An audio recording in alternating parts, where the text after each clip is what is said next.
I'm Brennan Clost, and you're watching the Permanent Rain Press.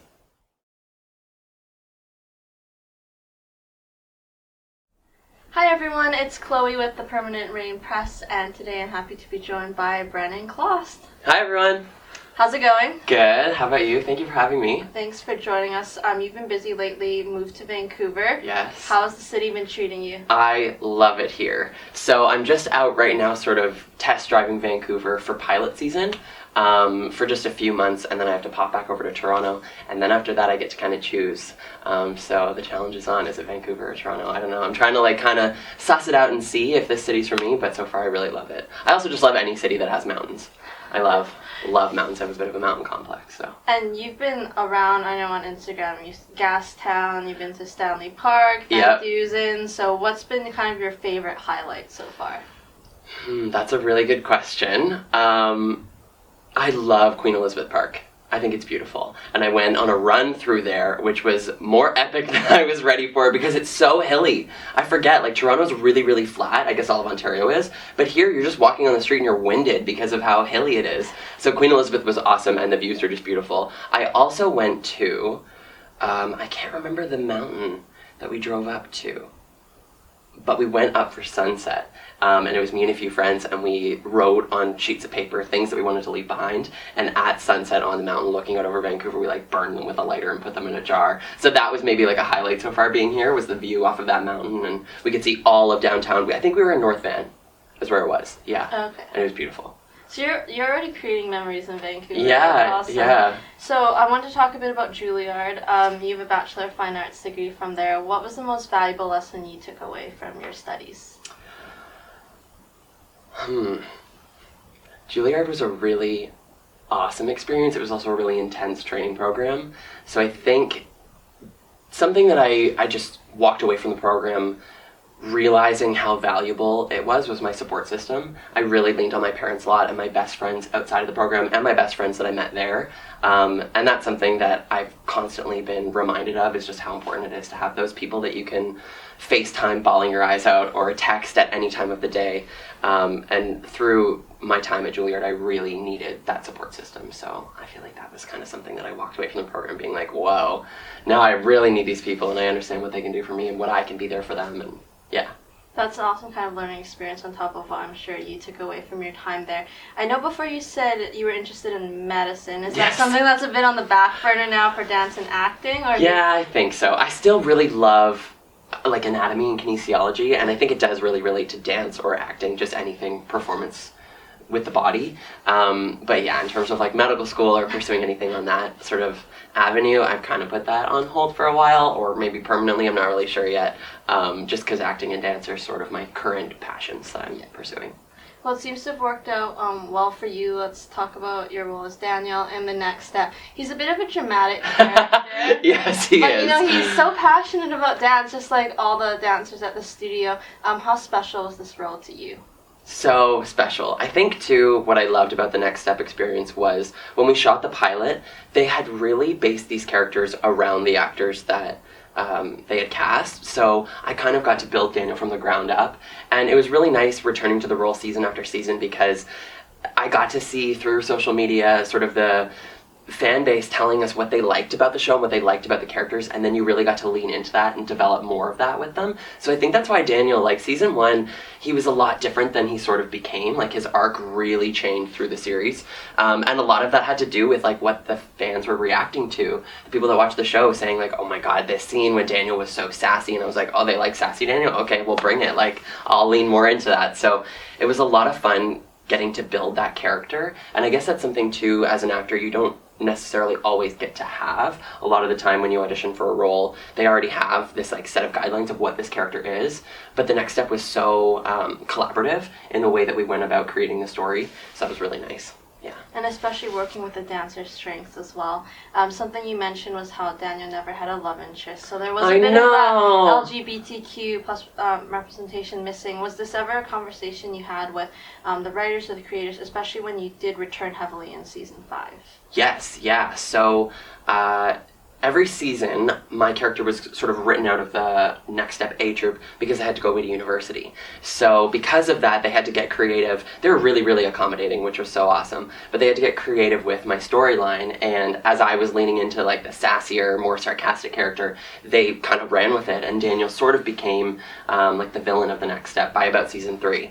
So I know in season 4, I had a really long conversation with the creator of the show and a few of the writers talking about a potential love interest, because at the time, season 1, I hadn't come out. I was still really sort of battling with my own things, and then by season 4, I had come out and was like super comfortable and was dating a boy and kind of had come into my own. And so the creators came to me and they said, like, would it be okay if we wrote a male love interest for Daniel and had an LGBT relationship on the show? And I was like, yes, please. I think that would be so awesome. And it is such a part of the arts community too. I think a lot of the people in the arts community sometimes are, not to like normalize it, but or put people into a box, but sometimes people that are artists are also more open-minded in terms of sexuality and sometimes part of that LGBT community.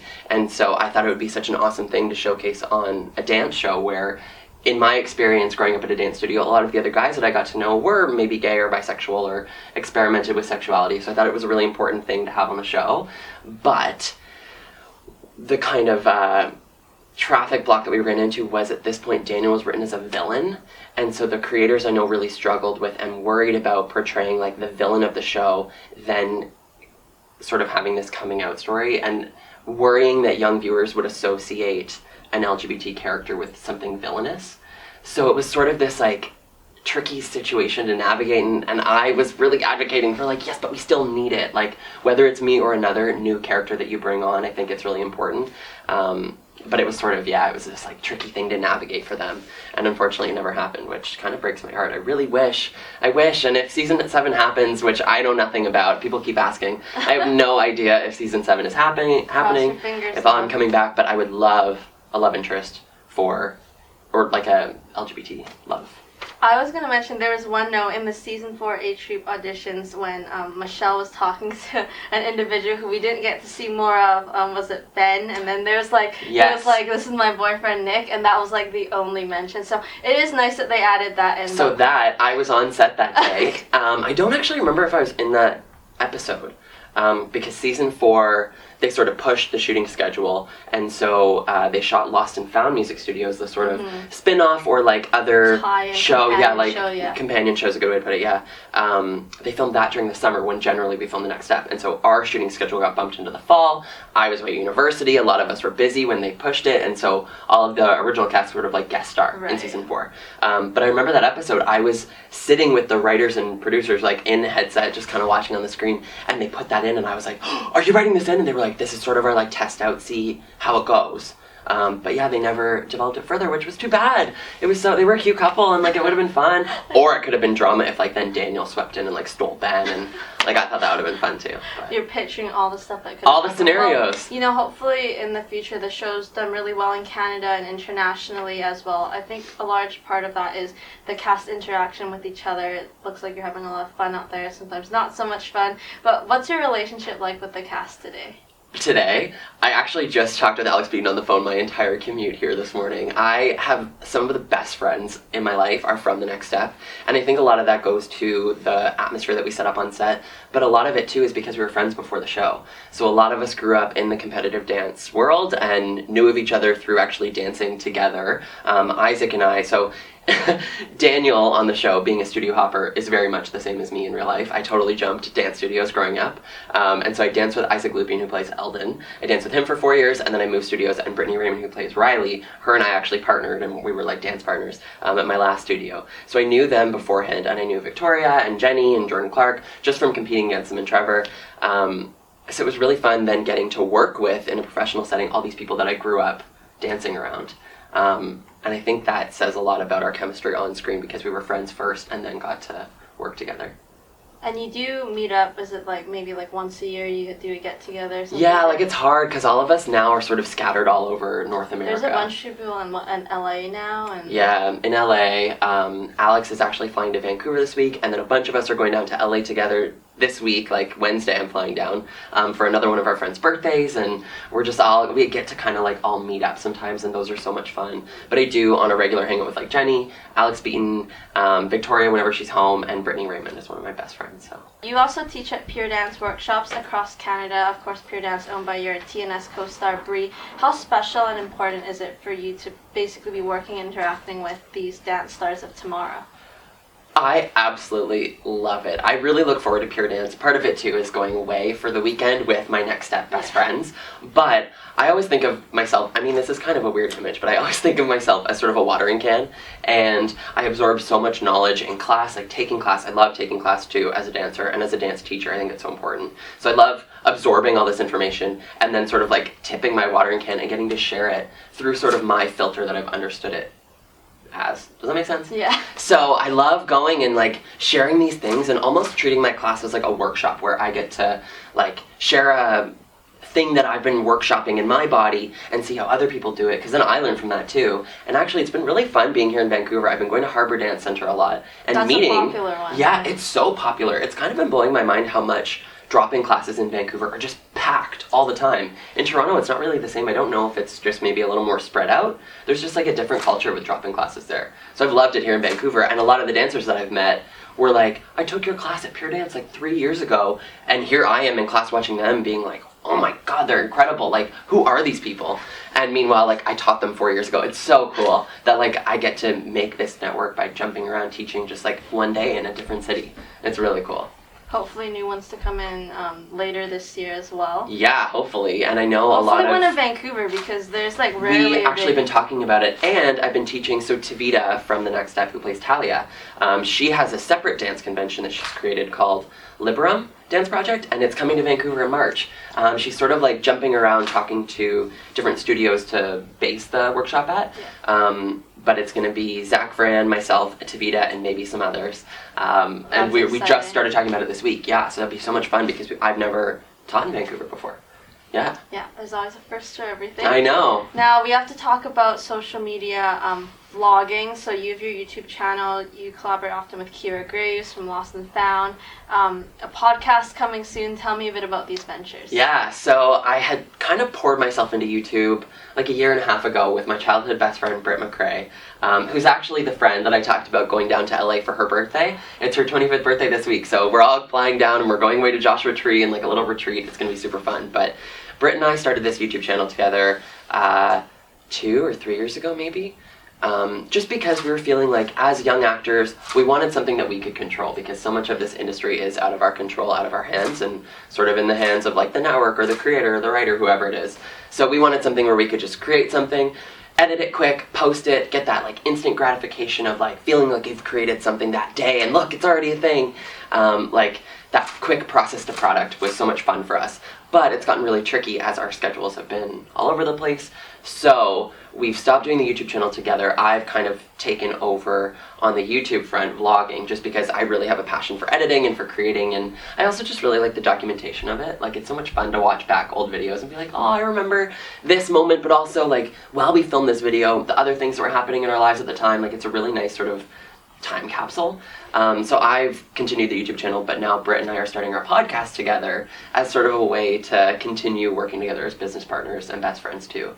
So the podcast will sort of be about, we often, both of us, get a lot of questions about what is an acting audition like, what should I show up to wear for a dance audition, how do I prepare for a Juilliard audition, or like a Sheridan, which is a big program in Toronto, musical theater audition, like all of these very art-specific questions, but also just things people wonder about us as young artists or as young people. So it's going to sort of be like a snapshot into our friendship, just like our intimate best friend chats that we have. But I also really want to bring on like other experts in the field, like a director or a cinematographer or like a really famous actor, if we can get our hands on one, and just sort of like pick their brain and ask them what their like secrets to success are, or how they've stuck with their passion. I know we really want to have like the idea of passion, or like a passion project, to be sort of the underlying theme to the podcast, but it's kind of just an excuse to keep working with my best friend. So Passion Lives Here is what it will be called?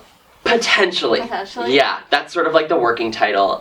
We need to check on like copyright issues and stuff. I so far haven't found another podcast called Passion Lives Here, but I think that would just be like a really cute, catchy little name for it. Yeah, just so makes sense. yeah, Passion Lives Here with Britt and Bren is tentatively what it's called. Yeah. And your first episode is March 1st. March 1st, yes, because I'm going down this week to meet up with her, and we're gonna shoot, hopefully, like, or not shoot, I guess record. I keep thinking of it as like a YouTube vlog, but it's like. Hey, you could always record yourselves. We could actually, yeah, and like throw that into a vlog. That would be fun.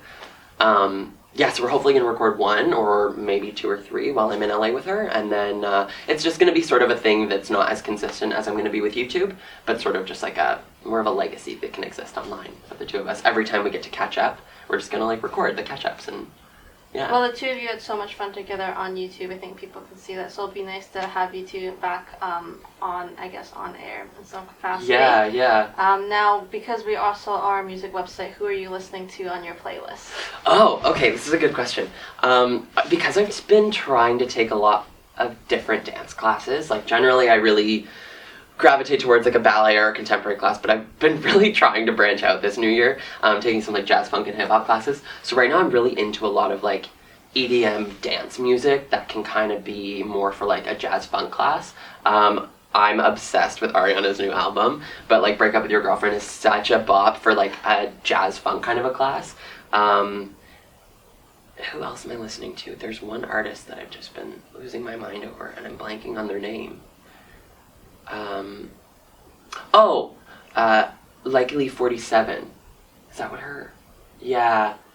Okay. I just took a class. This is why I'm like pouring into her. She's very sort of like, I mean, there's a lot of cussing in her music, so if you're like under the age of 15, maybe don't listen to her stuff.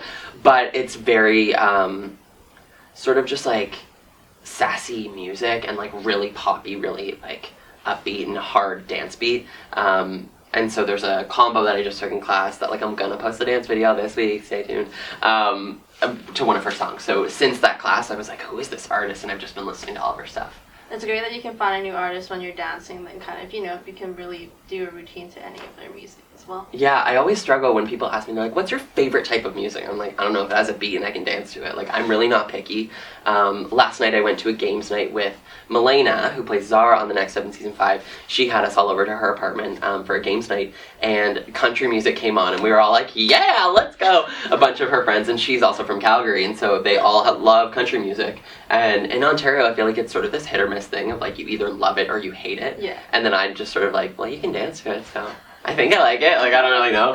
What about you? What's your favorite type of music? Probably like indie pop, synth pop. Yeah. Stuff. You can kind of dance to that music, but also like ambient music, I guess, for contemporary if you do something. Mm-hmm. Actually, I was just gonna say Maggie Rogers. Have you listened to her new stuff? I think I've heard like a song. You need to listen to Maggie Rogers. Oh my god, she's sort of like indie pop. So good. And the Mr. Wives. Have you ever listened to them? I think so. Both of these artists are like from New York, from Brooklyn. Okay. And they're incredible. Did you ever see them when you were out?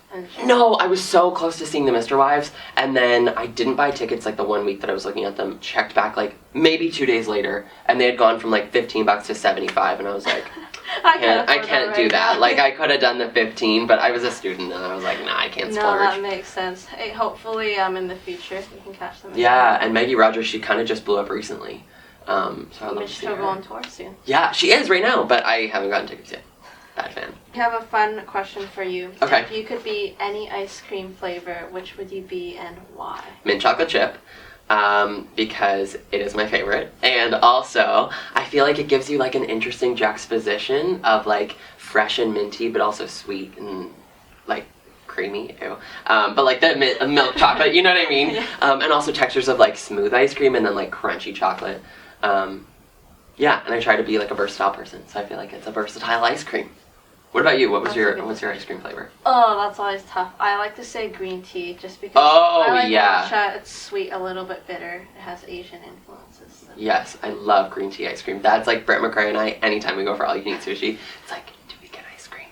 Yeah, You're we like, do. Forget the sushi. Yeah, like we're just here for the green tea ice cream. Yeah. That's great. Well, Brennan, I'd like to thank you so much for taking the time to chat. Really appreciate it.